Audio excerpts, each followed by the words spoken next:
Tras 2 anos de goberno bipartito na Deputación da Coruña, Partido Socialista e Bloque Nacionalista Galego fixeron balance esta mañá da súa xestión neste tempo á fronte do organismo provincial. Tanto o presidente, o socialista Valentín González Formoso, como a vicepresidenta nacionalista Goretti San Martín, destacaron a boa sintonía existente entre ambas as dúas formacións.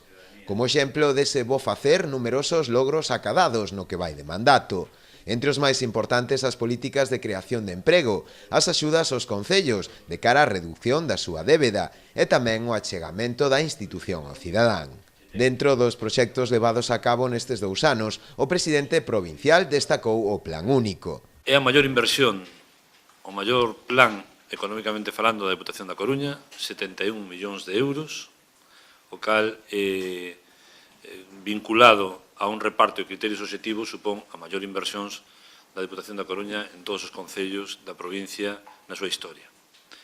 Por tanto, é un plan que garantiza a autonomía local, son os concellos, as corporacións e os seus veciños e veciñas a escollelas os que deciden onde invisten os cartos da Deputación. Non é a Deputación a que che di que tes que facer un campo de herba artificial, que tes que facer unha piscina cos cartos que che dá. Non. Agora, se os queres dedicar a ampliar a plantilla do Servicio de Axuda a Domicilio, podes facelo.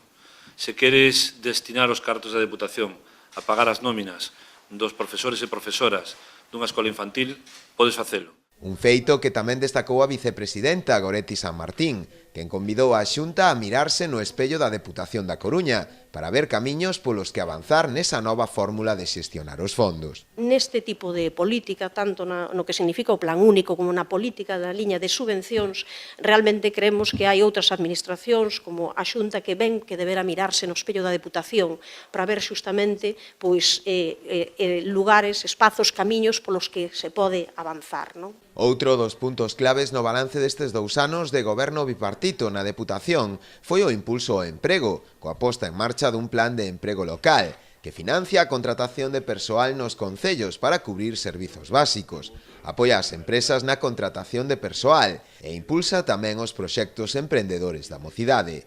A día de hoxe xa conseguiu a inserción laboral de preto de 1.500 persoas. En definitiva, nos quedan 2 anos para seguir sendo ambiciosos, para insistir na modernización desta institución, para ser capaces de inyectar ilusión nesta provincia, para ser capaces de inyectar inversión nesta provincia, para facer as cousas de outra maneira e para seguir reconectando esta institución provincial coa cidadanía.